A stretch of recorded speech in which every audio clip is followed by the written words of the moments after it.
Hello అండి. ఈరోజు మనం 10వ తరగతి 2024-25కు సంబంధించి ప్రచురించిన కొత్త సిలబస్లో అర్థశాస్త్రం అధ్యాయం 2 భారతదేశ ఆర్థిక వ్యవస్థ రంగాలు, ఆర్థిక కార్యకలాపాల రంగాలు. ఈ చిత్రాన్ని మనం ఇప్పుడు చూద్దాం. ప్రజలు వివిధ ఆర్థిక కార్యకలాపాల్లో నిమగ్నమై ఉన్నారని మీరు గమనిస్తున్నారు. వీటిలో వస్తువులను ఉత్పత్తి చేసే కార్యకలాపాలు కొన్ని ఉన్నాయి, మరికొన్ని సేవలు అందించేవి ఉన్నాయి. ఈ కార్యకలాపాలు ప్రతి నిమిషం మనం మాట్లాడేటప్పుడు కూడా మన చుట్టూ జరుగుతూనే ఉంటాయి. ఈ కార్యకలాపాలను మనం ఎలా అర్థం చేసుకోవాలి? కొన్ని ముఖ్యమైన ప్రమాణాల ఆధారంగా వాటిని సమీకరించటం అంటే వర్గీకరించటం అందులో ఒక మార్గం.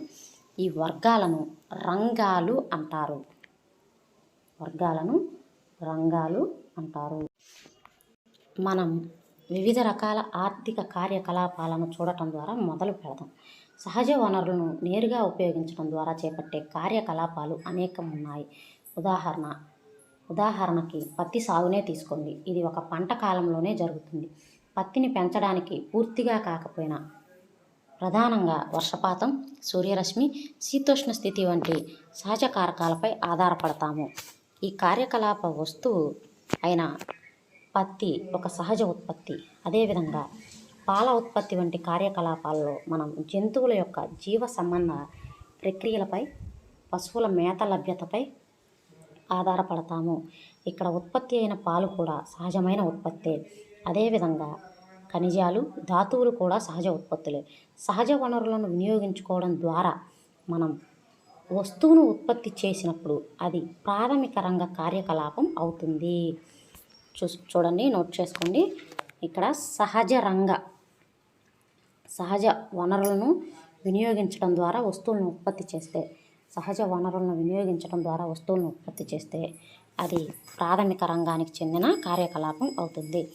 అది ఎందుకు ప్రాథమిక రంగం అవుతుంది? ఎందుకంటే మనం తరువాత ఉత్పత్తి చేసే అన్ని వస్తువులకు ఇది ఆధారం అవుతుంది. ఈ ప్రాథమిక రంగ కార్యకలాపం అనేది ఆధారం అవుతుంది. మనకు లభించే సహజ ఉత్పత్తులు ఎక్కువ భాగం పాడి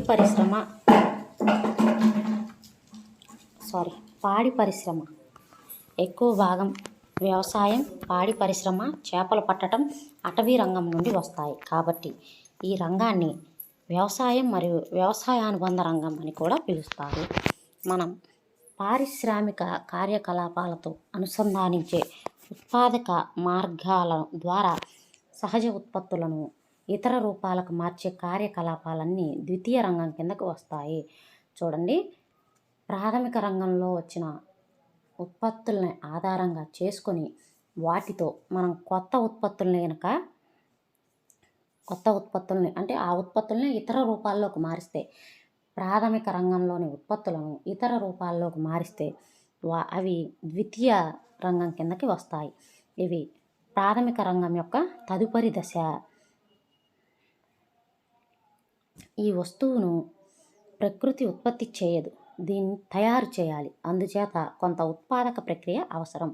ఇది ఫ్యాక్టరీలో, వర్క్షాప్లో లేదా ఇంట్లో జరగవచ్చు.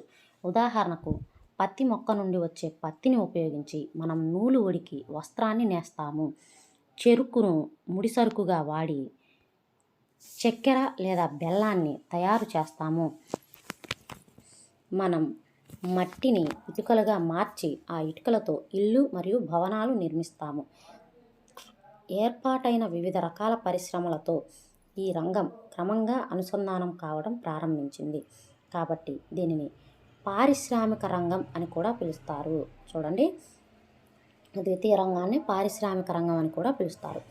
ప్రాథమిక, ద్వితీయ కార్యకలాపాల తరువాత తృతీయ రంగం కిందకి చేరే మూడవ తరహా కార్యకలాపాలు కూడా ఉన్నాయి. అవేంటి అంటే పై రెండింటికి భిన్నంగా ఉంటాయి. ఇవి ప్రాథమిక రంగము, ద్వితీయ రంగంలో ఏంటంటే సహజ వనరులను ఉపయోగించుకొని ఉత్పత్తి అయ్యేయేమో ప్రాథమిక వనరులు.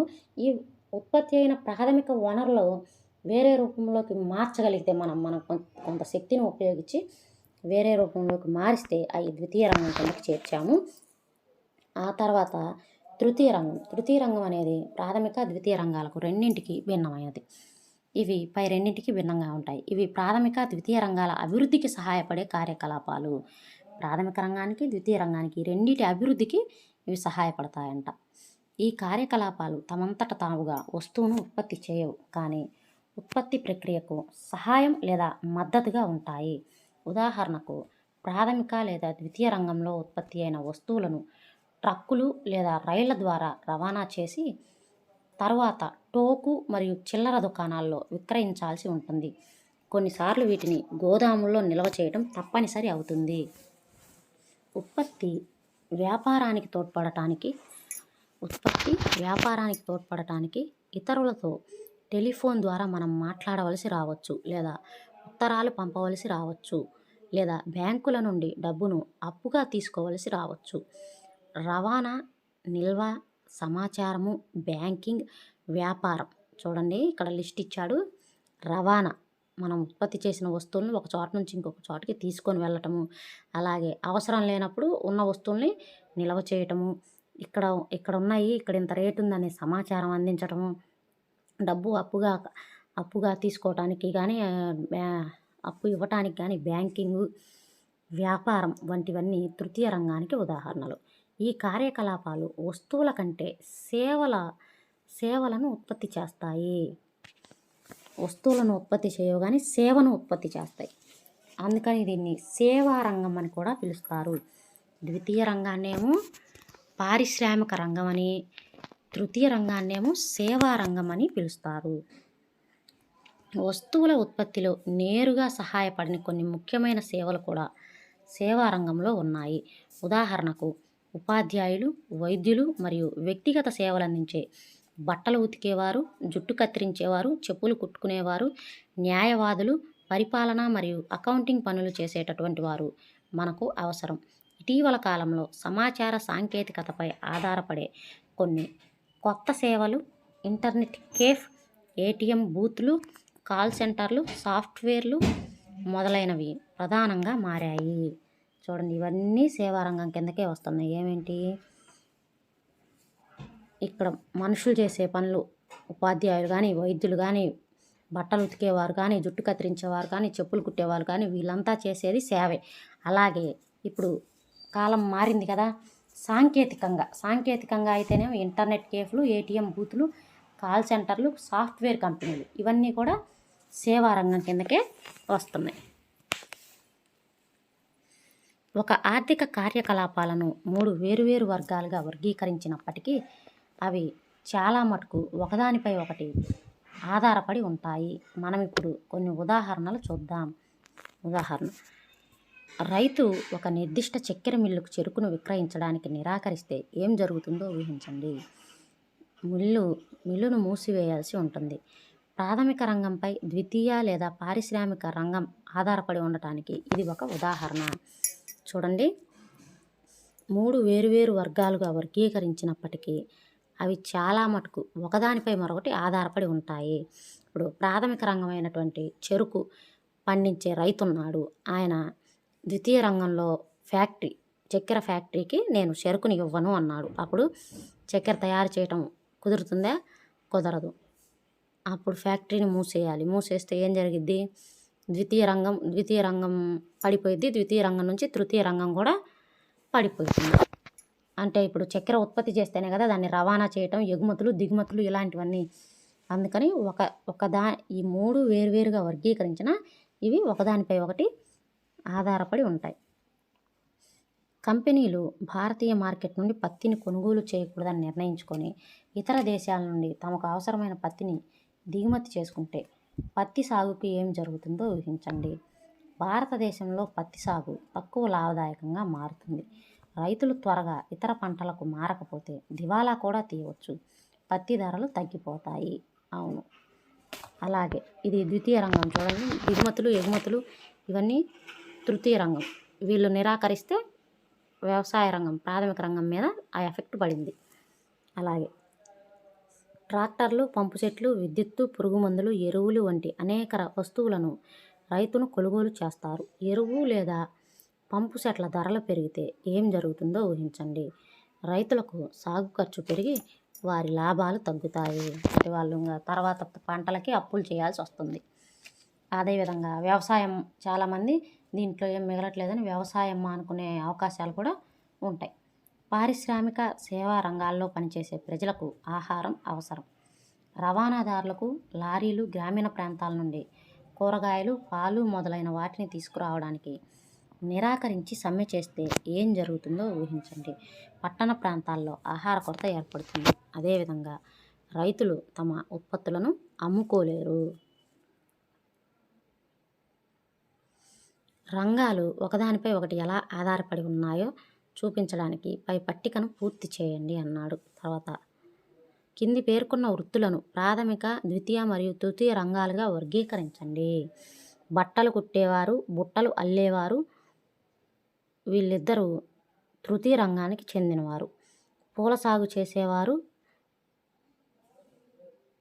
చేసేవారు ప్రాథమిక రంగం. పాలు అమ్మేవారు ప్రాథమిక రంగం. చేపలు పట్టేవారు ప్రాథమిక రంగం. పూజారులు, మతబోధకులు వీళ్ళిద్దరూ సేవారంగం. కొరియర్ అగ్గిపెట్టెల కర్మాగారంలో పనిచేసేవారు. ఈ కొరియర్ అనేది ద్వితీయ రంగం. అగ్గిపెట్టెల కర్మాగారంలో పనిచేసేవారు. అగ్గిపెట్టెల కర్మాగారం ద్వితీయ రంగం, పనిచేసేవాళ్ళు తృతీయ రంగం. వడ్డీ వ్యాపారులు వీళ్ళు ద్వితీయ రంగం. తోటమాలి తృతీయ రంగం. కుండలు చేసేవారు, తేనెటీగలు పెంచేవారు వీళ్ళు తృతీయ రంగం. వ్యోమగామి తృతీయ రంగం. కాల్ సెంటర్ ఉద్యోగులు తృతీయ రంగం. ఒక పాఠశాలలో విద్యార్థులను తరచుగా ప్రాథమిక, ద్వితీయ లేదా జూనియర్, సీనియర్లుగా వర్గీకరిస్తున్నారు. ఏ ప్రమాణాన్ని ఉపయోగించి ఈ వర్గీకరణ చేశారు? ఈ వర్గీకరణ ఉపయోగమైందని నీవు అనుకుంటున్నావా? ఇది పిల్లలది. ప్రాథమిక, ద్వితీయ మరియు తృతీయ రంగాల్లో వివిధ ఉత్పత్తి కార్యకలాపాలు చాలా పెద్ద మొత్తంలో వస్తు సేవలను ఉత్పత్తి చేస్తాయి. అలాగే ఈ వస్తు సేవలు ఉత్పత్తి చేయడానికి 3 రంగాల్లో చాలా పెద్ద సంఖ్యలో ప్రజలు పనిచేస్తున్నారు. ప్రతి రంగంలోనూ ఎంత వస్తు సేవల ఉత్పత్తి జరిగింది, ఎంతమంది వ్యక్తులు పనిచేస్తున్నారనేది తెలుసుకోవడం తరువాత దశ. ఒక ఆర్థిక వ్యవస్థలో ఉత్పత్తి, ఉపాధి పరంగా కొన్ని రంగాలు ప్రధానంగా ఉంటే ఇంకొన్ని రంగాలు సాపేక్షంగా చిన్నవిగా ఉండవచ్చు. ప్రతి రంగంలో వివిధ వస్తు సేవలు ఎలా లెక్కిస్తాము? మొత్తం ఉత్పత్తి ఎలా తెలుసుకుంటాము? అనేక వేల వస్తు సేవల ఉత్పత్తి కావడంలో ఇది అసాధ్యమైన పని అని మీరు అనుకోవచ్చు. పని చాలా ఎక్కువగా ఉండటమే కాకుండా మనం కార్లు, కంప్యూటర్లు మరియు మేకులు, ఫర్నిచర్ ఎలా కలపగలం అని మీరు ఆశ్చర్యపోవచ్చు. ఇదంతా అర్థరహితంగా ఉంటుంది. మీరు అలా ఆలోచించడం సరైనదే. ఈ సమస్యను అధిగమించడానికి యథార్థ సంఖ్యలను జోడించడం కంటే వస్తువులు మరియు సేవల విలువలను ఉపయోగించాలని అర్థశాస్త్రవేత్తలు సూచిస్తున్నారు.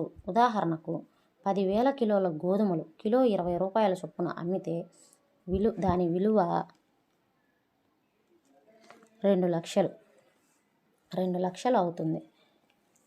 ఒక్కొక్క కొబ్బరికాయ 15 రూపాయల చొప్పున 5,000 కొబ్బరికాయలు విలువ 75,000 అవుతుంది. అదేవిధంగా 3 రంగాల్లో వస్తు సేవల విలువను లెక్కించి ఆ తర్వాత కలుపుతారు. మనం తీసుకోవలసిన జాగ్రత్త ఒకటి ఉందని గుర్తుంచుకోండి. ఉత్పత్తి చేసిన, విక్రయించిన ప్రతి వస్తువు లెక్కించవలసిన అవసరం లేదు. అంతిమ వస్తువులు మరియు సేవలు మాత్రమే చేరిస్తే సరిపోతుంది. ఉదాహరణకు గోధుమలను కిలో 20 రూపాయల చొప్పున పిండి మిల్లుకు విక్రయించే ఒక రైతును తీసుకోండి. గోధుమలు మరపట్టి ఆ పిండిని బిస్కెట్లు తయారు చేసే ఒక కంపెనీకి కిలో 25 రూపాయల చొప్పున పిండి మిల్లు విక్రయిస్తుంది. బిస్కెట్ కంపెనీ పిండితో చక్కెర, నూనె వంటి వస్తువులను వాడి 4 బిస్కెట్ ప్యాకెట్లను తయారు చేస్తుంది. ఇది మార్కెట్లో బిస్కెట్ను 80 రూపాయలకి, ఒక్కొక్క ప్యాకెట్ 20 రూపాయల చొప్పున 4 80 రూపాయలు అన్నమాట వినియోగదారుడికి విక్రయిస్తుంది. బిస్కెట్లు ఇక్కడ అంతిమ వస్తువు, అంటే వినియోగదారులకు చేరే వస్తువు. అంతిమ వస్తువులు మరియు సేవలు మాత్రమే ఎందుకు లెక్కించాలి?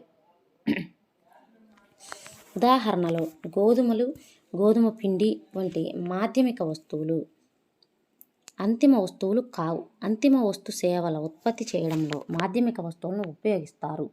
అంతిమ వస్తువులను తయారు చేయడంలో ఉపయోగించిన అన్ని మాధ్యమిక వస్తువుల విలువ అంతిమ వస్తువులో అప్పటికే కలిసి ఉంది. ఇప్పుడు బిస్కెట్ ప్యాకెట్ మనం 20 రూపాయల, ఒక్కొక్క ప్యాకెట్ 20 రూపాయల చొప్పున కొనుక్కున్నా అంటే అక్కడ గోధుమ పిండి ఇవన్నీ ఆల్రెడీ కలిసే ఉన్నాయనే అర్థం.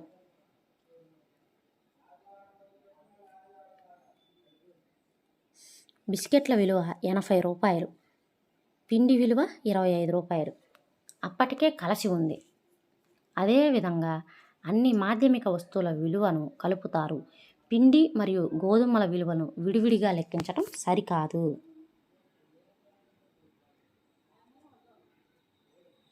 ఎందుకంటే అప్పుడు మనం అదే వస్తువుల విలువను అనేక సార్లు లెక్కించినట్లు అవుతుంది. అంటే మొదట్లో గోధుమలుగా, తర్వాత పిండిగా, చివరిలో బిస్కెట్లుగా లెక్కించినట్టు అవుతుంది. ఒక నిర్దిష్ట సంవత్సరంలో ప్రతి రంగంలో ఉత్పత్తి చేసిన అంతిమ వస్తు సేవల విలువను ఆ సంవత్సరానికి ఆ రంగం యొక్క మొత్తం ఉత్పత్తిని సూచిస్తుంది. చూడండి, ఒక నిర్దిష్ట సంవత్సరంలో ప్రతి రంగంలో ఉత్పత్తి చేసిన అంతిమ వస్తు సేవల విలువను ఆ సంవత్సరానికి ఆ రంగం యొక్క మొత్తం ఉత్పత్తి సూచిస్తుంది. ఆ విధంగా 3 రంగాల్లో మొత్తం ఉత్పత్తిని కలిపితే ఒక దేశం యొక్క స్థూల దేశీయోత్పత్తి జీడిపి వస్తుంది.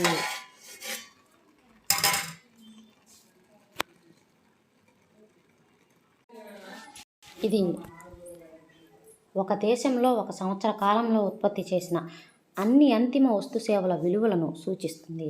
ఆర్థిక వ్యవస్థ ఎంత పెద్దదో జీడిపి తెలియజేస్తుంది. భారతదేశంలో స్థూల దేశీయోత్పత్తిని లెక్కించే మహాకార్యాన్ని కేంద్ర ప్రభుత్వ మంత్రిత్వ శాఖ చేపట్టింది. ఈ మంత్రిత్వ శాఖ అన్ని భారతీయ రాష్ట్రాల మరియు కేంద్రపాలిత ప్రాంతాలలోని వివిధ ప్రభుత్వ విభాగాల సహాయంతో మొత్తం వస్తు సేవల పరిమాణం, వాటి ధరలకు సంబంధించిన సమాచారాన్ని సేకరిస్తుంది. తద్వారా జీడిపిని అంచనా వేస్తుంది. రంగాలలో చారిత్రక మార్పు. ప్రస్తుతం అభివృద్ధి చెందిన చాలా దేశాల చరిత్రను పరిశీలిస్తే వాటి అభివృద్ధి తొలి దశలో ముఖ్యమైన ఆర్థిక కార్యకలాపంగా ప్రాథమిక రంగం ఉండేదని తెలుస్తుంది. చూడండి, అంటే ఏంటంటే ఏదైనా సరే అభివృద్ధి చెందాలి, మార్పు రావాలి ఒక దేశంలో అంటే ముందుగా ప్రాథమిక రంగంలో అభివృద్ధి ఉండాలి. ప్రాథమిక రంగం బాగా ఆర్థిక కార్యకలాపాలు ప్రాథమిక రంగంలో ఎక్కువగా ఉంటే, ప్రాథమిక రంగంలో ఉత్పత్తి ఎక్కువగా జరిగితే మిగిలినవి కూడా ఆటోమేటిక్గా అభివృద్ధి చెందుతాయి అన్నమాట. ఒక దేశం యొక్క అభివృద్ధి వేటిపై ఆధారపడి ఉంటుందంటే, ఏ రంగంపై ఆధారపడి ఉంటుందంటే ప్రాథమిక రంగంపై ఆధారపడి ఉంటుంది. సాగు పద్ధతులు మారటంతో వ్యవసాయం వృద్ధి చెందడం ప్రారంభించి మునుపటి కంటే ఇది ఇప్పుడు ఎక్కువ ఆహారాన్ని ఉత్పత్తి చేసింది. దాంతో చాలామంది ఇతర పనులు చేపట్టసాగారు. చేతి వృత్తుల వారు, వ్యాపారస్తులు పెరగసాగారు. కొనుగోళ్లు, అమ్మకాలు ఎన్నో రెట్లు పెరిగాయి. దీనితో పాటు రవాణాదారులు, పరిపాలకులు, సైన్యం మొదలైన వారు కూడా పెరిగారు. అయితే ఈ దశలో ప్రాథమిక రంగం నుండి ఉత్పత్తి అయిన వస్తువులలో చాలా భాగం సహజ వస్తువులు కాగా చాలామంది ప్రజలు ఈ రంగంలోనే పనిచేసేవారు.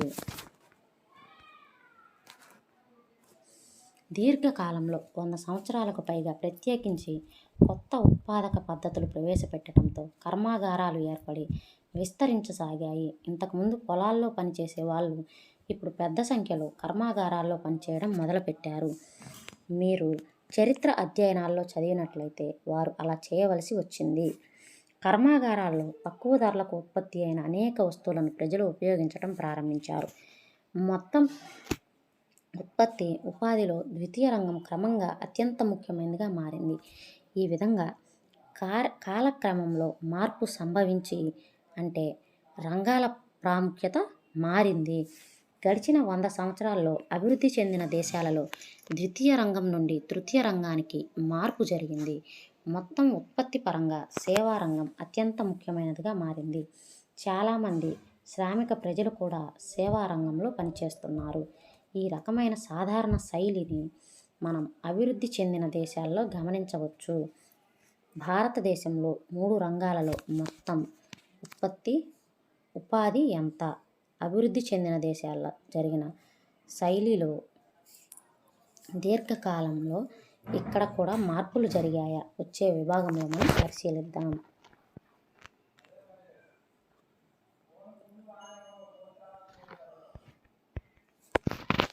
భారతదేశంలో ప్రాథమిక, ద్వితీయ మరియు తృతీయ రంగాలు. 3 రంగాలలో వస్తు సేవల ఉత్పత్తి రేఖాచిత్రం 1 సూచిస్తుంది. ఇది 1973, 74 మరియు 2013, 14 2 ఆర్థిక సంవత్సరములను సూచిస్తుంది. ఈ 2 సంవత్సరములలోని గణాంకాలు పోల్చదగినవి మరియు ప్రామాణికమైనవి కాబట్టి మనం ఈ గణాంకాలను ఉపయోగించాము. 40 ఏళ్లలో మొత్తం ఉత్పత్తి ఎలా మారిందో, పెరిగిందో మీరు చూడవచ్చు. చూడండి, ఇక్కడ బ్లూ కలర్ బాక్స్ ఏమో ప్రాథమిక రంగం, రెడ్ కలర్ ద్వితీయ రంగం, గ్రీన్ కలరు తృతీయ రంగం. 1973, 74 సంవత్సరంలో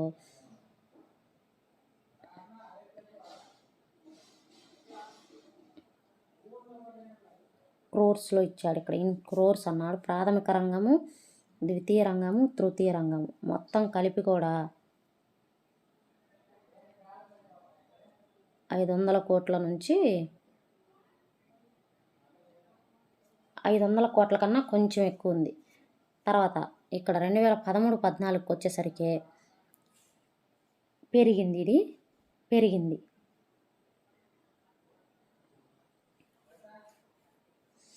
1973, 74 మరియు 2013, 14 సంవత్సరాల మధ్య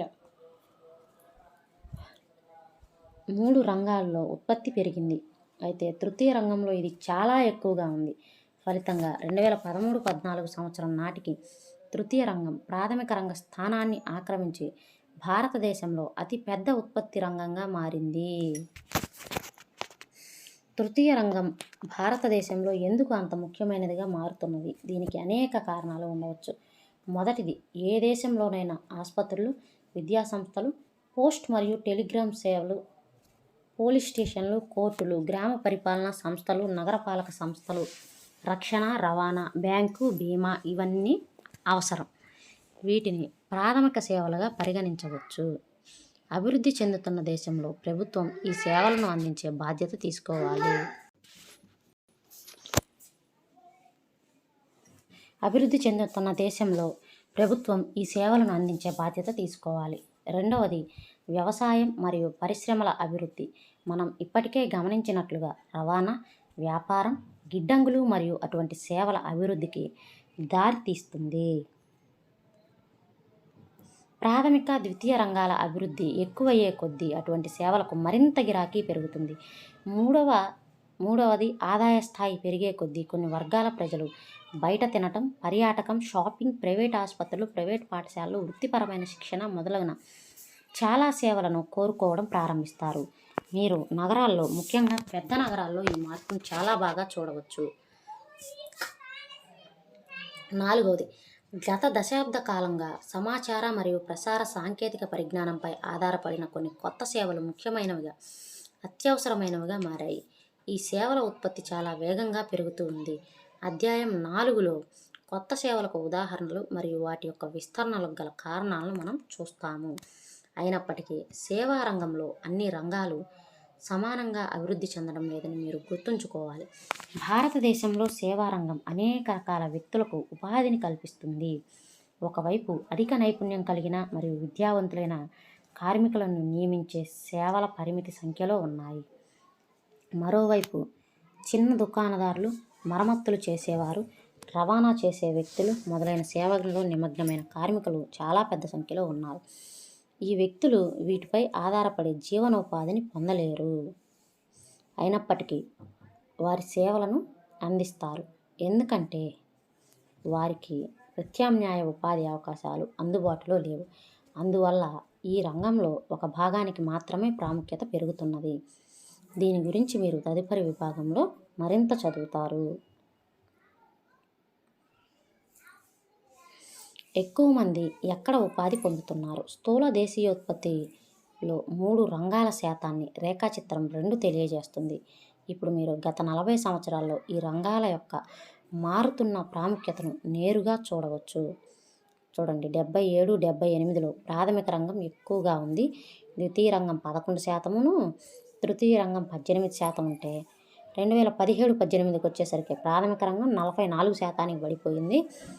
ద్వితీయ రంగం 25, తృతీయ రంగం 31%కి పెరిగింది.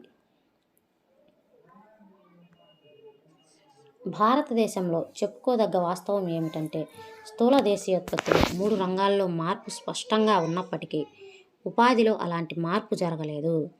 రేఖాచిత్రం 3 77, 78 మరియు 2017, 18లలో 3 రంగాల్లో గల ఉపాధి వాటాను చూపుతుంది. ఇప్పటికీ ప్రాథమిక రంగమే అతిపెద్ద ఉపాధి కల్పనాదారుగా కొనసాగుతూ ఉన్నది.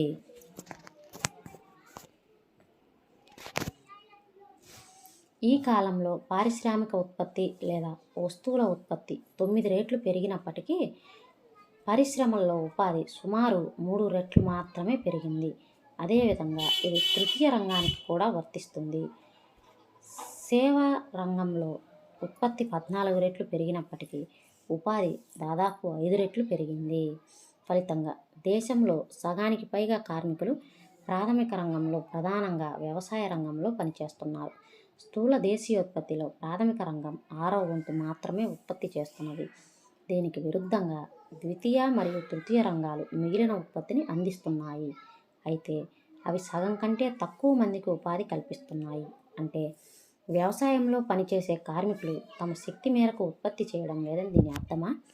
వ్యవసాయంలో అవసరమైన దానికంటే ఎక్కువ మంది ఉన్నారనేది దీని అర్థం. కాబట్టి మీరు కొంతమందిని బయటకు తరలించిన ఉత్పత్తి ప్రభావితం కాదు.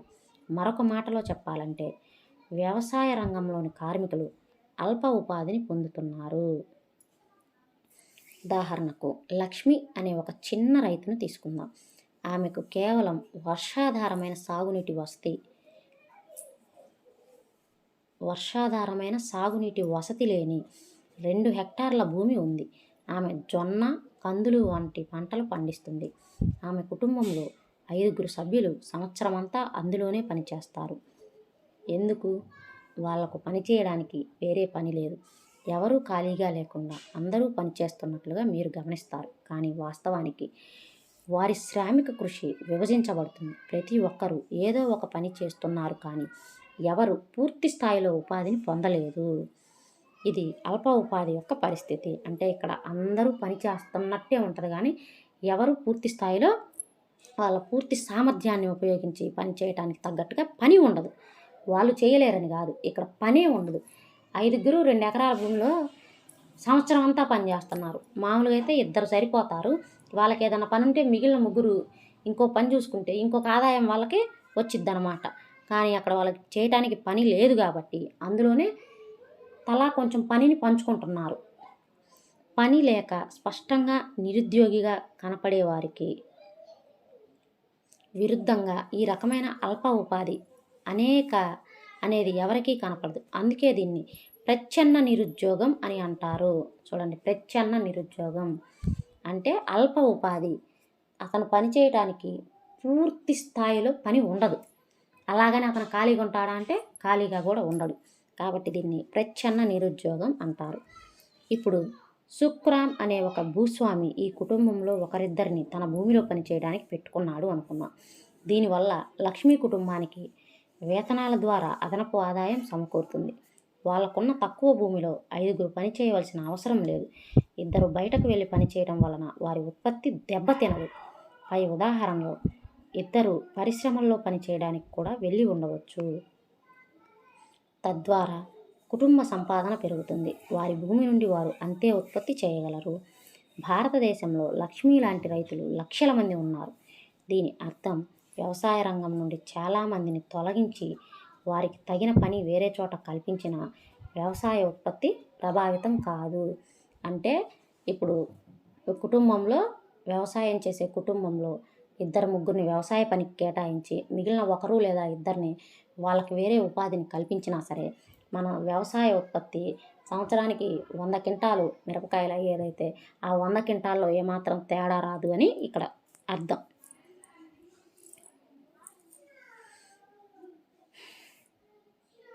వేరే పనిని చేపట్టే సభ్యుల ఆదాయం మొత్తం కుటుంబ ఆదాయాన్ని పెంచుతుంది.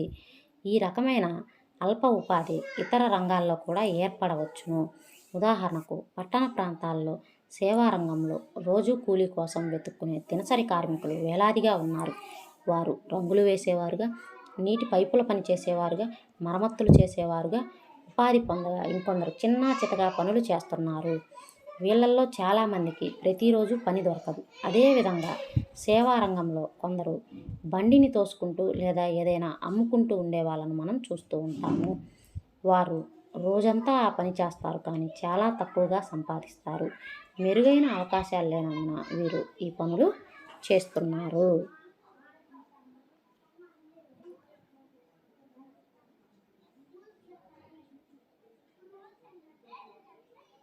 ఎక్కువ ఉపాధిని ఎలా సృష్టించాలి? పై చర్చ నుండి వ్యవసాయ రంగంలో గణనీయమైన స్థాయిలో అల్ప ఉద్యోగిత కొనసాగుతూ ఉందని మనం చూడవచ్చు. అసలు ఉపాధి లేని వ్యక్తులు కూడా ఉన్నారు. ఏ విధాలుగా ప్రజలకు ఉపాధిని పెంచవచ్చు? వాటిలో కొన్నింటిని మనం ఇప్పుడు చూద్దాం.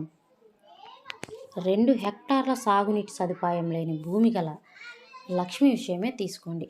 భూమికి సాగునీరు అందించడానికి గాను ఆమె కుటుంబం కోసం ఒక బావిని నిర్మించడానికి గాను ప్రభుత్వం కొంత డబ్బు ఖర్చు చేయవచ్చు లేదా బ్యాంకు నుండి రుణాన్ని అందించవచ్చు. అప్పుడు లక్ష్మి తన భూమికి సాగునీరు అందించి రబీ కాలంలో గోధుమను 2వ పంటగా సాగు చేయగలుగుతుంది. 1 హెక్టారు గోధుమ పంట విత్తటం, నీళ్లు పెట్టడం, ఎరువు చల్లడం, కోయడం వంటి పనులతో కలిపి 2 వ్యక్తులు 50 రోజుల పాటు ఉపాధిని అందిస్తుంది. అంటే కుటుంబంలో ఇంకో 2 వ్యక్తులు ఆమెకున్న భూమిలో ఉపాధి కల్పించవచ్చు. ఒక ఆనకట్ట కట్టి ఇటువంటి అనేక రైతుల భూములకు సాగునీరు అందించడానికి కాలువలు తవ్వారు అనుకుందాం. ఇది వ్యవసాయ రంగంలో ఉపాధి అవకాశాలు ఏర్పరిచి అల్ప ఉపాధి సమస్యను తగ్గించవచ్చు. లక్ష్మి ఇంకా ఇతర రైతులు మునుపటి కంటే ఎక్కువ పంట పండిస్తున్నారని అనుకుందాం. దీంట్లో కొంత వాళ్ళు అమ్మవలసి కూడా ఉంటుంది. దీనికోసం దగ్గరలోని పట్టణానికి తన ఉత్పత్తులు వారు రవాణా చేయవలసి ఉంటుంది. పంటలు నిల్వ చేయడానికి రవాణాకు ప్రభుత్వం కొంత పెట్టుబడులు పెడితే లేదా చిన్న లారీలు అన్ని ప్రాంతాలకు చేరేలా మెరుగైన రోడ్లు నిర్మిస్తే లక్ష్మి వంటి రైతులకు ఇప్పుడు సాగునీరు అందుబాటులో ఉండటం వలన పంటలు పండించడం, ఈ పంటలని మార్కెట్లో అమ్మడం కూడా చేయగలరు. అటువంటి కార్యకలాపాల ద్వారా రైతులే కాకుండా రవాణా లేదా వ్యాపారం వంటి సేవలలో ఉన్న వాళ్ళు కూడా ఉపాధి దొరుకుతుంది. లక్ష్మి అవసరాలు నీటికి మాత్రమే పరిమితం కాలేదు. భూమిని సాగు చేయడానికి ఆమెకు విత్తనాలు, ఎరువులు, వ్యవసాయ పరికరాలు మరియు నీటిని తోడటానికి పంపు సెట్లు వంటివి కూడా కావాలి. పేద రైతు కావటం వలన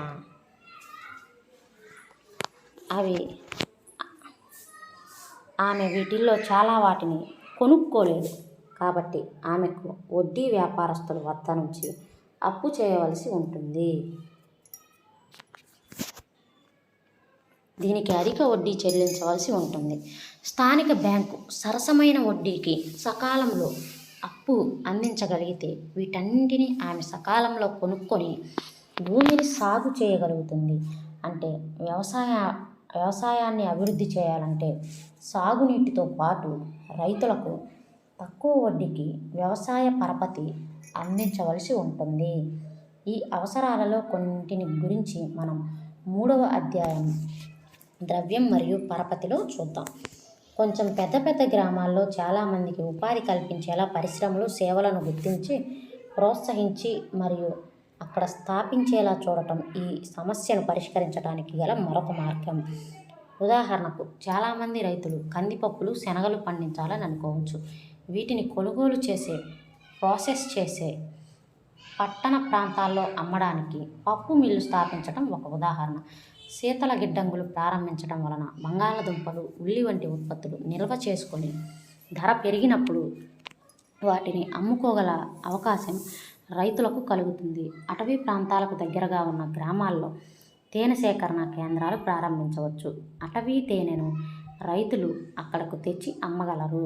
బయట మార్కెట్లో విక్రయించగలిగితే బంగాళదుంపలు, చిలకడ దుంపలు, బియ్యము, గోధుమలు, టమాటా పండ్లు వంటి వ్యవసాయ ఉత్పత్తులను మరియు కూరగాయలు ప్రాసెస్ చేసిన పరిశ్రమలు స్థాపించడం కూడా సాధ్యమవుతుంది. ఇది పెద్ద పట్టణాల్లోనే కాకుండా కొంచెం పెద్ద పెద్ద గ్రామాల్లో ఉండే పరిశ్రమలను కూడా ఉపాధి కల్పిస్తుంది. గ్రామాల్లో ఉన్న పరిశ్రమల్లో కూడా ఉపాధి కల్పిస్తుంది.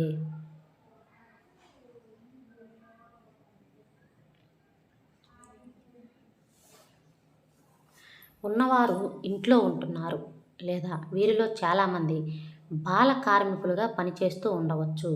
ఈ పిల్లలు పాఠశాలలకు హాజరు కావాలంటే మనకు మరికొన్ని భవనాలు, ఎక్కువ మంది ఉపాధ్యాయులు మరియు ఇతర సిబ్బంది అవసరం. పూర్వపు ప్రణాళికా సంఘం ప్రస్తుతం నీతి ఆయోగ్ నిర్వహించిన ఒక అధ్యయనం ప్రకారం కేవలం విద్యారంగంలోనే దాదాపు 20 లక్షల ఉద్యోగాలు సృష్టించవచ్చని అంచనా వేసింది. అదేవిధంగా మనం ఆరోగ్య సదుపాయాలను మెరుగుపరచాలనుకుంటే గ్రామీణ ప్రాంతాల్లో పనిచేయడానికి మనకు చాలామంది డాక్టర్లు, నర్సులు, ఆరోగ్య కార్యకర్తలు మొదలగు వారు అవసరం అవుతారు. ఇవి ఉద్యోగాలు సృష్టించడానికి గల కొన్ని మార్గాలు. వీటి ద్వారా 1వ అధ్యాయంలో చర్చించిన అభివృద్ధి యొక్క ముఖ్యమైన అంశాలను కూడా మనం పరిష్కరించవచ్చు. ప్రతి రాష్ట్రం లేదా ప్రాంతం ఆ ప్రాంతంలోని వ్యక్తుల ఆదాయాన్ని, ఉపాధిని పెంచే సామర్థ్యం కలిగి ఉంటుంది. అది పర్యాటకం కావచ్చు లేదా ప్రాంతీయ చేతి వృత్తుల పరిశ్రమ లేదా ఐటీ వంటి కొత్త సేవలు కావచ్చు. వీటిలో కొన్నింటికి సరైన ప్రణాళిక, ప్రభుత్వం నుండి మద్దతు అవసరం. ఉదాహరణకు, ఇదే విషయంపై ప్రణాళికా సంఘం చేసిన అధ్యయనం ప్రకారం ఒకవేళ పర్యాటకాన్ని ఒక రంగంగా అభివృద్ధి చేస్తే ప్రతి సంవత్సరం 35 లక్షల మందికి పైగా అదనపు ఆదాయాన్ని, ఉపాధిని మనం కల్పించవచ్చు. పైన చర్చించిన కొన్ని సూచనలు అమలు చేయడానికి చాలా సమయం పడుతుందని మనం గ్రహించాలి. స్వల్పకాలానికి మనకు కొన్ని త్వరిత చర్యలు అవసరం. దీనిని గుర్తించి భారతదేశంలోని కేంద్ర ప్రభుత్వం పని హక్కు చట్టాన్ని చేసి భారతదేశంలో దాదాపు 625 జిల్లాల్లో అమలు చేస్తుంది. చూడండి, పని హక్కు చట్టం ఎన్ని జిల్లాల్లో అమలు చేస్తుంది? భారతదేశంలో పని హక్కు చట్టం ఎన్ని జిల్లాల్లో అమలు చేస్తుంది? దాదాపు 625 జిల్లాల్లో అమలు చేస్తుంది. ఈ పని హక్కు చట్టానికి పేరేంటి? పని హక్కు చట్టానికి మరొక పేరు ఏంటి? మహాత్మా గాంధీ జాతీయ గ్రామీణ ఉపాధి హామీ చట్టం 2005, MGNREGA అంటే మహాత్మా గాంధీ జాతీయ గ్రామీణ ఉపాధి హామీ చట్టం 2005.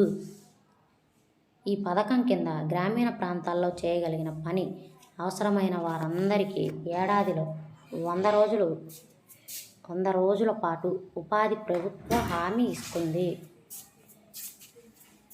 ఒకవేళ ఉపాధి కల్పించటం అనే తన కర్తవ్య నిర్వహణలో ప్రభుత్వం విఫలమైతే ప్రజలకు నిరుద్యోగ భృతి ఇస్తుంది. భవిష్యత్తులో భూమి నుంచి ఉత్పత్తి పెంచడానికి సహాయపడే పనులకు ఈ చట్టం కింద ప్రాధాన్యతను ఇస్తారు. వ్యవస్థీకృత మరియు అవ్యవస్థీకృతమైనవిగా రంగాల విభజన. ఆర్థిక వ్యవస్థలోని కార్యకలాపాలను వర్గీకరించే మరొక మార్గాన్ని మనం ఇప్పుడు పరిశీలిద్దాం. ఇది ప్రజల ఉపాధి పొందుతున్న విధానాన్ని పరిశీలిస్తుంది. వారి పని పరిస్థితులు ఏమిటి? వారి ఉపాధికి సంబంధించి అనుసరిస్తున్న నియమ నిబంధనలు ఏమైనా ఉన్నాయా? కాంత ఒక కార్యాలయంలో పనిచేస్తుంది. ఆమె ఉదయం 9:30 నుంచి సాయంత్రం 5:30 వరకు కార్యాలయానికి హాజరవుతుంది. ప్రతి నెల చివరలో ఆమె జీతం విధిగా పొందుతుంది. జీతంతో పాటు ప్రభుత్వ నియమాల ప్రకారం భవిష్య నిధి, PF కూడా ఆమె పొందుతుంది. ఆమెకు వైద్య, ఇతర భత్యాలు కూడా లభిస్తాయి. కాంత ఆదివారం నాడు కార్యాలయానికి వెళ్ళదు. ఇది ఈమెకి వేతనంతో కూడిన సెలవు దినం. ఆమె పనిలో చేరేటప్పుడు పని షరతులు, నిబంధనలన్నీ పేర్కొంటూ ఆమెకు నియామక పత్రం ఇచ్చారు. కాంత యొక్క పొరుగువాడు దగ్గరలో ఉన్న కిరాణా షాప్లో అతను ఒక దినసరి కూలి. అతను ఉదయం 7:30 దుకాణానికి వెళ్ళి రాత్రి 8 గంటల వరకు పనిచేస్తాడు. అతను తన వేతనంతో పాటు ఏ ఇతర భత్యాన్ని పొందడు. పనిచేయని రోజులకు అతనికి జీతం ఇవ్వరు. అందువల్ల అతను సెలవు లేదా వేతనంతో కూడిన సెలవులు లేవు. కిరాణా షాప్లో నియమించుకున్నట్లుగా అధికారికంగా నియామక పత్రం కూడా ఇవ్వలేదు. అతని యజమాని ఎప్పుడైనా అతన్ని పని మానుకోమని చెప్పవచ్చు. కాంత మరియు కమల్ల మధ్య పని పరిస్థితుల్లో గల భేదాలను మీరు గమనించారా? చూడండి. కాంత వ్యవస్థీకృత రంగంలో పనిచేస్తుంది.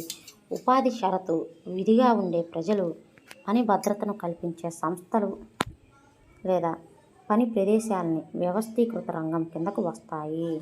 ఉపాధి షరతులు విధిగా ఉండే ప్రజలకు పని భద్రతను కల్పించే సంస్థలు లేదా పని ప్రదేశాలన్నీ వ్యవస్థీకృత రంగంలోనికి వస్తాయి. కాబట్టి కర్మాగారాల చట్టం, కనీస వేతనాల చట్టం, గ్రాట్యుటీ చెల్లింపు చట్టం, దుకాణాలు మరియు సంస్థల ఏర్పాటు చట్టం వంటి వాటిల్లో ఉన్న ప్రభుత్వ నియమ నిబంధనలు ఇవి అనుసరించాలి. కొన్ని నియత ప్రక్రియలకు విధానాలు దీనిలో ఉండటం వల్ల దీనిని వ్యవస్థీకృత రంగం అంటారు. వీరిలో కొందరిని ఎవరిని నియమించుకోరు, కానీ వారు సొంతంగా పనిచేయవచ్చు. అయితే వారు కూడా ప్రభుత్వం దగ్గర నమోదు చేసుకొని ప్రభుత్వ నియమ నిబంధనలు పాటించాలి. వ్యవస్థీకృత రంగంలో కార్మికులకు ఉద్యోగ భద్రత ఉంటుంది. వారు నిర్ధారిత గంటలు మాత్రమే పనిచేయాల్సి ఉంటుంది. ఒకవేళ వారు అంతకంటే ఎక్కువ పనిచేస్తే యజమాని అదనపు సమయానికి వేతనం చెల్లించాలి. వారు యజమానుల నుంచి అనేక ఇతర ప్రయోజనాలు కూడా పొందుతారు. ఈ ప్రయోజనాలు ఏమిటి? వేతనంతో కూడిన సెలవులు, సెలవులలో వేతనము, భవిష్య నిధి, ఉచితార్థ పారితోషికము మొదలైన వాటిని పొందుతారు. వాళ్ళు వైద్య సదుపాయం కూడా పొందాలి. చట్టం ప్రకారం త్రాగునీరు, సురక్షిత పని వాతావరణ సదుపాయాలను యజమానులు కల్పించాలి. పదవీ విరమణ చేసినప్పుడు పింఛన్ సదుపాయం కూడా పొందుతారు. దీనికి భిన్నంగా కమల్ అవ్యవస్థీకృత రంగంలో పనిచేస్తున్నాడు.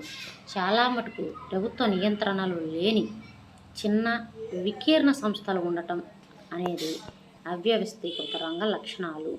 నియమ నిబంధనలు ఉంటాయి, కానీ వాటిని పాటించరు. ఈ రంగంలోని ఉద్యోగాలకు తక్కువ జీతం చెల్లిస్తారు.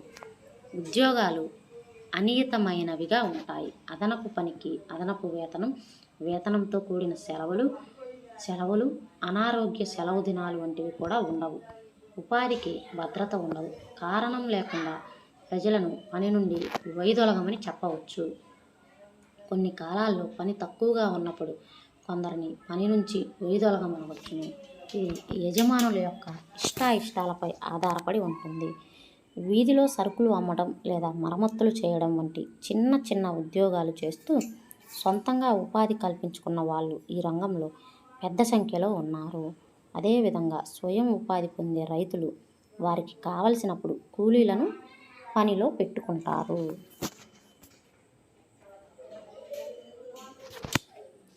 కింది ఉదాహరణలు చూడండి. వీటిలో ఏవి అవ్యవస్థీకృత రంగానికి చెందినవో చెప్పండి అన్నాడు. పాఠశాలలో తరగతులు తీసుకుంటున్న ఉపాధ్యాయుడు వ్యవస్థీకృత రంగం. మార్కెట్లో తన వీపుపై సిమెంట్ సంచి మోసుకు వెళ్తున్న కార్మికుడు, ఇది అవ్యవస్థీకృత.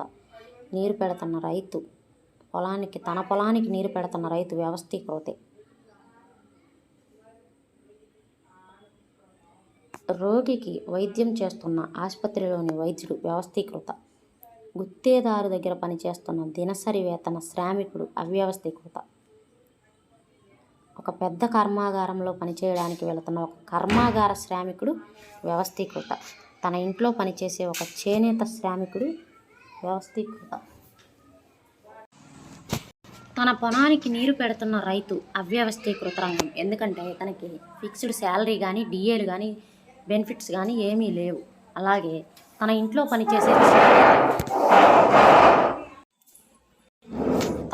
పనిచేసే ఒక చేనేత శ్రామికుడు కూడా అవ్యవస్థీకృత రంగం.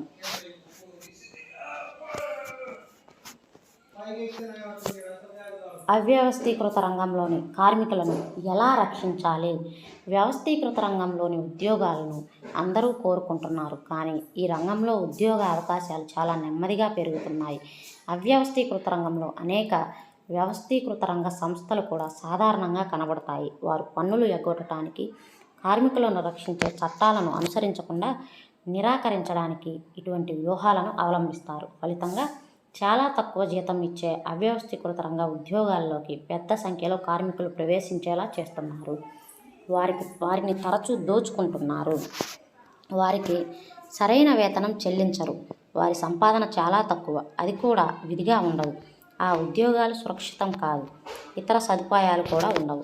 1990ల నుండి వ్యవస్థీకృత రంగాల్లో పెద్ద సంఖ్యలో కార్మికులు తమ ఉద్యోగాలను కోల్పోవడం చూశారు. ఈ కార్మికులు తక్కువ సంపాదనతో అవ్యవస్థీకృత రంగంలో ఉద్యోగాలు చేయవలసి వచ్చింది. అందువలన అవ్యవస్థీకృత రంగంలో కార్మికులు ఎక్కువ పనితో పాటు రక్షణ మరియు మద్దతు అవసరం కూడా ఉంది.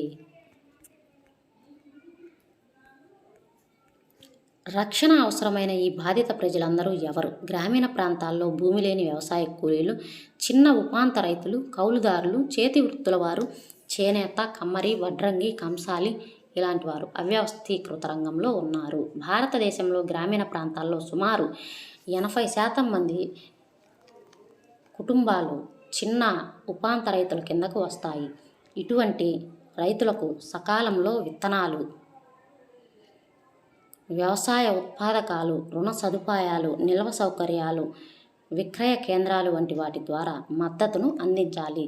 పట్టణ ప్రాంతాలలో చిన్న తరహా పరిశ్రమల్లో కార్మికులు భవన నిర్మాణం, వ్యాపారం మరియు రవాణా వంటి వాటిలో పనిచేసే దినసరి కూలీలు, వీధుల్లో అమ్మకాలు చేసేవారు, బరువులు మోసేవాళ్ళు, బట్టలు కుట్టేవాళ్ళు, చిత్తు కాగితాలు ఏరుకునేవాళ్ళు వీళ్ళంతా అవ్యవస్థీకృత రంగ కార్మికులు.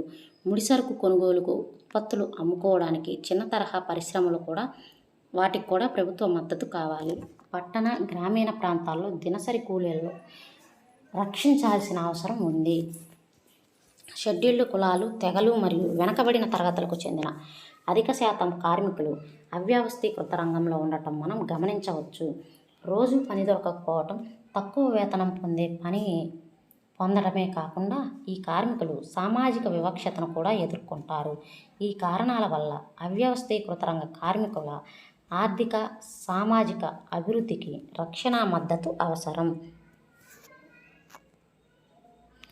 కర్మాగారాలు మూతపడినప్పుడు చాలామంది ఒకప్పటి నియత కార్మికులు వస్తువులను అమ్మటం లేదా బండి తోయడం లేదా ఏదైనా చిన్న చితక పనులు చేయడం వంటివి చేస్తారు. ఇప్పుడు మనం గుర్తుకు తెచ్చుకుందాం. మన చుట్టూ అనేక కార్యకలాపాలు జరుగుతున్నందున ఒక ఉపయోగకరమైన పద్ధతిలో ఆలోచించడానికి వర్గీకరణ ప్రక్రియను ఉపయోగించాల్సిన అవసరం మనకి ఉంది. దేనిని కనుగొనాలని మనం ఆశిస్తున్నామనే దానిపై ఆధారపడి ఈ వర్గీకరణ ప్రమాణాలు చాలా ఉంటాయి. ఒక పరిస్థితిని విశ్లేషించడానికి ఈ వర్గీకరణ ప్రక్రియ సహాయపడుతుంది. ఆర్థిక కార్యకలాపాలను 3 రంగాల్లో విభజించడంతో ప్రాథమిక, ద్వితీయ మరియు తృతీయ పని స్వభావాన్ని ప్రమాణంగా ఉపయోగించాము. ఈ వర్గీకరణ ఆధారంగా మన భారతదేశంలోని మొత్తం ఉత్పత్తి మరియు ఉపాధి శైలిని విశ్లేషించగలిగాము. అదేవిధంగా మనం ఆర్థిక కార్యకలాపాలను వ్యవస్థీకృత మరియు అవ్యవస్థీకృత రంగాలుగా విభజించాము. ఈ 2 రంగాలలో ఉపాధిని పరిశీలించేందుకు ఈ వర్గీకరణను ఉపయోగించాము.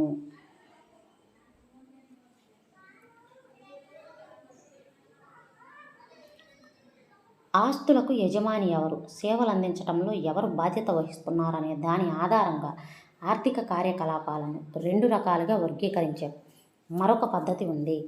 అది ప్రభుత్వ రంగం. చాలా మటుకు ఆస్తులు ప్రభుత్వం కలిగి ఉండి అన్ని సేవలను అందిస్తుంది. ప్రైవేటు రంగం ఆస్తులు యాజమాన్యం, సేవల పంపిణీ ప్రైవేటు వ్యక్తులు లేదా కంపెనీల చేతుల్లో ఉంటాయి. రైల్వేలు, పోస్టాఫీసులు ప్రభుత్వ రంగానికి ఉదాహరణలు కాగా, Tata iron and steel company limited లేదా రిలయన్స్ ఇండస్ట్రియల్ లిమిటెడ్ వంటి ప్రైవేటు యాజమాన్యంలో ఉన్నాయి. లాభాలను ఆర్జించే ఉద్దేశంతో ప్రైవేటు రంగంలోని కార్యకలాపాల మార్గనిర్దేశం చేస్తారు. అటువంటి సేవలను పొందడానికి మనం ఆ వ్యక్తులకు మరియు కంపెనీలకు డబ్బు చెల్లించాలి. ప్రభుత్వ రంగం యొక్క ఉద్దేశం కేవలం లాభాలు ఆర్జించడం కాదు. ప్రభుత్వాలు అందించే సేవలపై ఖర్చులకు గాను పన్నులు మరియు ఇతర మార్గాల ద్వారా డబ్బును సేకరిస్తాయి. ఆధునిక ప్రభుత్వాలు విస్తృత స్థాయిలో కార్యక్రమాలను నిర్వహించడానికి డబ్బు ఖర్చు చేస్తాయి. ఈ కార్యకలాపాలు ఏమిటి? ఈ కార్యకలాపాలపై ప్రభుత్వాలు ఎందుకు ఖర్చు చేస్తాయి? మనం ఇప్పుడు తెలుసుకుందాం. సమిష్టిగా సమాజానికి అవసరమైన అంశాలు చాలా ఉన్నాయి, కానీ ప్రైవేటు రంగం సరసమైన ధరలకు వీటిని అందించదు. ఎందుకు? వీటిలో కొన్నింటికి పెద్ద మొత్తంలో డబ్బు ఖర్చు చేయాల్సి ఉంటుంది. ఇది ప్రైవేటు రంగ సామర్థ్యానికి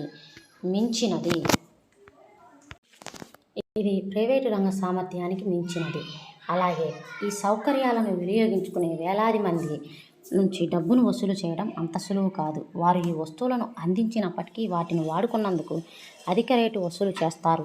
రోడ్లు నిర్మించడం, వంతెనలు, రైల్వే, నౌకాశ్రయాలు, విద్యుత్ ఉత్పత్తి, ఆనకట్టల ద్వారా నీటిపారుదల సౌకర్యం కల్పించడం మొదలగున వాటికి ఉదాహరణలుగా చెప్పవచ్చు. అందుచేత ప్రభుత్వాలు అటువంటి అధిక ఖర్చు గల వాటిని చేపట్టి ప్రతి ఒక్కరికి వాటిని అందుబాటులో ఉండేలా చూడాలి. ప్రభుత్వ మద్దతు ఇవ్వాల్సిన కార్యకలాపాలు కొన్ని ఉన్నాయి. ప్రభుత్వం ప్రోత్సహిస్తే తప్ప ప్రైవేటు రంగం వాటి ఉత్పత్తి లేదా వ్యాపారాన్ని కొనసాగించలేదు. ఉదాహరణకు, తయారు చేయడానికి ఎంత వ్యయం అయిందో అంతే ధరకి విద్యుత్తును విక్రయించడం వలన అనేక పరిశ్రమల్లో వస్తువుల ఉత్పత్తి వ్యయాలు పెరగవచ్చు. చాలా సంస్థలు, ముఖ్యంగా చిన్న తరహా సంస్థలు మూసివేయవలసి ఉంటుంది. ఈ పరిశ్రమలు చెల్లించగలే ధరలకే ప్రభుత్వం విద్యుత్తును ఉత్పత్తి చేసి సరఫరా చేస్తుంది. ఈ ఖర్చులో కొంత భాగాన్ని ప్రభుత్వం భరించవలసి ఉంటుంది. భారతదేశంలో ప్రభుత్వం రైతుల దగ్గర నుండి గోధుమలు, బియ్యాన్ని గిట్టుబాటు ధరకు కొనుగోలు చేస్తుంది. వీటిని ప్రభుత్వ గోదాముల్లో నిల్వ చేసి రేషన్ దుకాణాల ద్వారా వినియోగదారులకు తక్కువ ధరలకే విక్రయిస్తుంది. దీని గురించి మీరు 9వ తరగతిలో ఆహార భద్రత అనే అధ్యాయంలో చదివారు. ప్రభుత్వం కొంత ఖర్చును భరించాలి. ఆ విధంగా ప్రభుత్వం రైతులకు, వినియోగదారులకు ఇద్దరికీ మద్దతు ఇస్తుంది. ప్రభుత్వం యొక్క ప్రాథమిక బాధ్యత అయిన కార్యకలాపాలు పెద్ద సంఖ్యలో ఉన్నాయి. ప్రభుత్వం వీటిపై తప్పకుండా ఖర్చు పెట్టాలి. అందరికీ విద్యా సౌకర్యాలు కల్పించడం దీనికి ఒక ఉదాహరణ. వీటిలో కొన్ని అంశాలు మనం మొదటి అధ్యాయంలో చర్చించాము. సరైన పాఠశాలలు నడపటం, నాణ్యమైన విద్యను అందించడం, ముఖ్యంగా ప్రాథమిక విద్యను అందించడం ప్రభుత్వం యొక్క విధి. భారతదేశంలో నిరక్షరాస్యుల జనాభా పరిమాణం ప్రపంచంలో అతిపెద్ద నిరక్షరాస్యుల జనాభాలో ఒకటి. అదేవిధంగా భారతదేశంలోని పిల్లలలో దాదాపు సగం మంది పోషకాహార లోపంతో బాధపడుతున్నారని, వారిలో 4వ వంతు తీవ్రమైన అనారోగ్యంతో ఉన్నారని మనకు తెలుసు. శిశు మరణాల రేటు గురించి మనం చదివాము. ఒడిస్సాలో 40, మధ్యప్రదేశ్లో 48లలో శిశు మరణాల రేటు ప్రపంచంలోని కొన్ని అతి పేద ప్రాంతాల కంటే ఎక్కువ. రక్షిత మంచినీటి లభ్యత, పేదలకు గృహ సౌకర్యాలు, పౌష్టికాహారం వంటి మానవ అభివృద్ధికి సంబంధించిన అంశాలపై కూడా ప్రభుత్వం దృష్టి పెట్టాలి. దేశంలో అత్యంత నిరుపేద, బాగా విస్మరించబడిన ప్రాంతాల్లో ఖర్చు పెట్టడం ద్వారా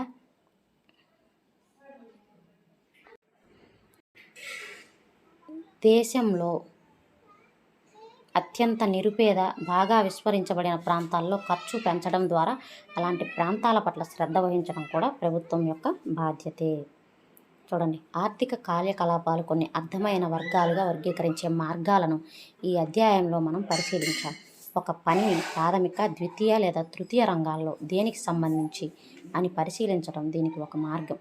తృతీయ రంగంలో ఉత్పత్తి అయిన వస్తువులు మరియు సేవలు జీడిపికి దోహదం పడుతుండగా అత్యధిక ఉపాధి మాత్రం ప్రాథమిక రంగంలోనే కొనసాగుతుంది. గత 30 సంవత్సరాలుగా భారతదేశానికి సంబంధించి గణాంకాలను సూచిస్తున్నాయి. దేశంలో ఉపాధి అవకాశాలు పెంచడానికి ఏమేమి చేయవచ్చో మనం చూసాం.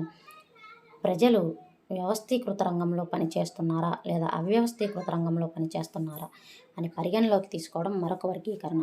ఎక్కువ మంది ప్రజలు అవ్యవస్థీకృత రంగంలో పనిచేస్తున్నారు. వారికి రక్షణ అవసరం. మనము ప్రైవేటు, ప్రభుత్వ రంగాల మధ్య గల వ్యత్యాసాలను కూడా పరిశీలించాం.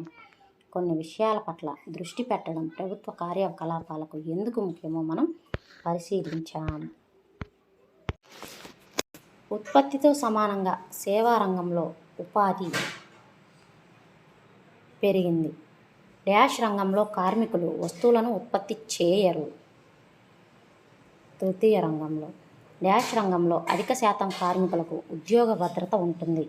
వ్యవస్థీకృత రంగంలో భారతదేశంలోని కార్మికులు డాష్ శాతం అవ్యవస్థీకృత రంగంలో పనిచేస్తున్నారు. ఎక్కువ శాతం పత్తి ఉత్పత్తి సహజ ఉత్పత్తి. ఇక్కడ గుడ్డు అయితేనేమో సహజ ఉత్పత్తి, గుడ్డ అయితేనేమో పారిశ్రామిక ఉత్పత్తి. గుడ్డు అని ఇచ్చాడు ఇక్కడ. గుడ్డు అయితే సహజ ఉత్పత్తి, అది క్లాత్ గుడ్డ అయితే మాత్రం పారిశ్రామిక ఉత్పత్తి. ప్రాథమిక, ద్వితీయ, తృతీయ రంగాల్లో కార్యకలాపాలు పరస్పర ఆధారితాలు. దీని ఆధారంగా రంగాలను ప్రభుత్వ మరియు ప్రైవేటు రంగాలుగా వర్గీకరించారు. సంస్థల యాజమాన్యం.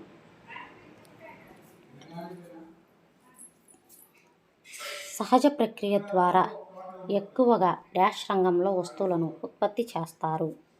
ప్రాథమిక రంగంలో స్థూల దేశీయోత్పత్తి అనేది ఒక సంవత్సరంలో ఉత్పత్తి చేసిన అన్ని అంతిమ వస్తు సేవల మొత్తం విలువ. 2013-14లో స్థూల దేశీయోత్పత్తిలో సేవా రంగం వాటా 60-70%.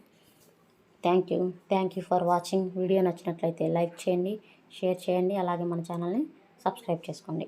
Thank you.